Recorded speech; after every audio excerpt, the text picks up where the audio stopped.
Welcome back to Victor Gunner's IQ, the home of everything Arsenal. If you're new here, hit that subscribe button and turn on notifications because today's story is a big one. Drop a comment below and tell me how you're feeling about this transfer saga because Gunners fans are not going to like what's coming. Because according to multiple well-placed sources, Arsenal have just been beaten to their top summer target, and it's a rival that's done it. Chelsea are on the verge of completing a stunning move for Aston Villa's Morgan Rogers, a fee in the region of £117 million. That would make it a British transfer record. And here's the part that's going to sting Arsenal fans. Rogers was Mikel Arteta's #1 target this summer. Let's break down exactly what's happened. It is understood personal terms are already agreed. A 6-year contract with the option of a 7th, keeping Rogers at Stamford Bridge until 2032. A medical is reportedly scheduled for Monday, once Rogers returns from international duty with England. Rogers has been out in the United States this summer, playing a key role for England at the World Cup. And sources suggest that's exactly why this deal has moved so quickly and so quietly while he's been away. Chelsea have gone to work behind the scenes. Now let's talk about why Arsenal wanted this man so badly. Rogers has been one of the standout performers in the Premier League over the last 2 seasons. Since joining Aston Villa from Middlesbrough back in January 2024, he's racked up over 30 goal involvements playing under Unai Emery, comfortable out wide, comfortable through the middle, and comfortable as a number 10. For Arteta, that versatility was exactly the profile Arsenal have been chasing. A goal-scoring threat from midfield, someone who can rotate across the front line, and crucially a proven Premier League performer, not a gamble on potential. Tactically, it made complete sense. Arsenal have long been searching for more end product from advanced midfield areas. Rogers, direct, comfortable in tight spaces, and a real goal threat, looked like the missing piece. But according to reports, it wasn't the profile that killed this deal. It was the price and the timing. Reports suggest Arsenal were not prepared to meet Aston Villa's valuation. The Gunners were said to be working toward a fee closer to £90 to £100 million, planning further talks with Villa in the coming days. Chelsea simply moved faster and harder. It's understood new Chelsea head coach Xabi Alonso played a direct role in convincing Rogers to choose Stamford Bridge, with Chelsea's ownership group approaching Villa with an offer designed to close the deal immediately rather than open a negotiation. By the time Arsenal were ready to formally engage, the deal was already done. This isn't just about one player. If completed, this fee would break the British transfer record, surpassing the amount Manchester City paid for Elliot Anderson earlier this summer. It also represents one of the biggest statements of intent from Chelsea's ownership since they signed Cole Palmer back in 2023. For Arsenal, missing out raises a bigger question. Are the Gunners still willing to compete at the very top of the market, or will their caution on fees keep costing them top targets? So where does this leave Arsenal? Sources suggest attention could now turn to alternative targets in the same position, with the transfer window still open for several more weeks. We'll bring you every twist as it happens. That's everything we know right now on the Morgan Rogers situation. Let me know in the comments, should Arsenal have paid up for Rogers, or are they right to hold their ground? Smash that like button. Subscribe if you haven't already.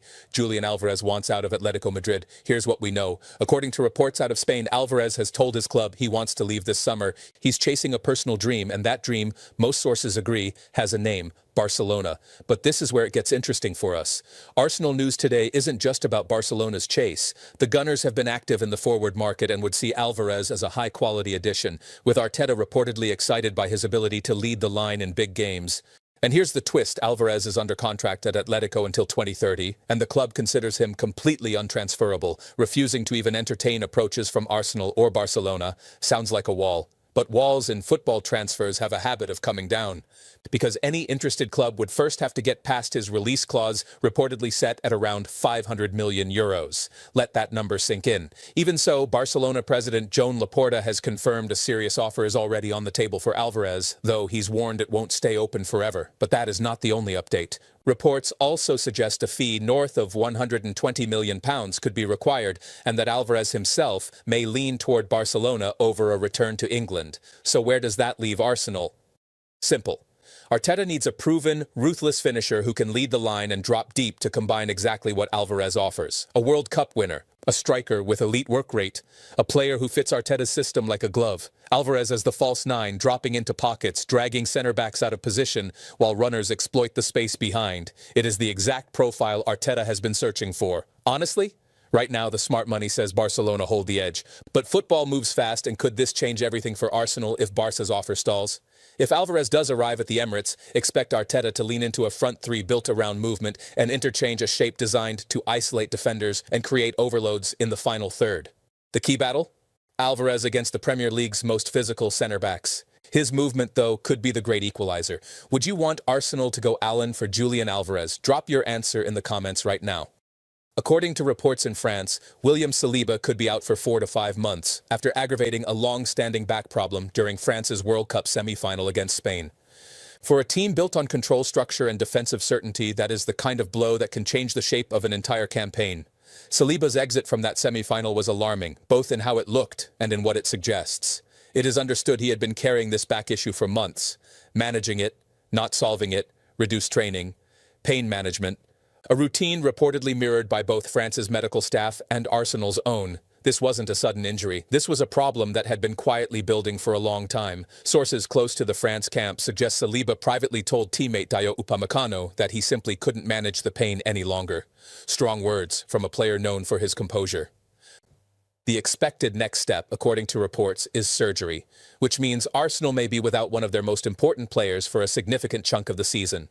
This isn't just about losing a name off the team sheet. Saliba gives Arsenal authority, calm on the ball, the confidence to defend high up the pitch without panic. Take him out of the side, and the margin for error shrinks instantly. Arsenal can still function without him, no question. But the balance of the entire backline changes. New partnerships take time to build, and in a title race, time is the one thing nobody has enough of. Here's the uncomfortable question Arsenal now have to answer.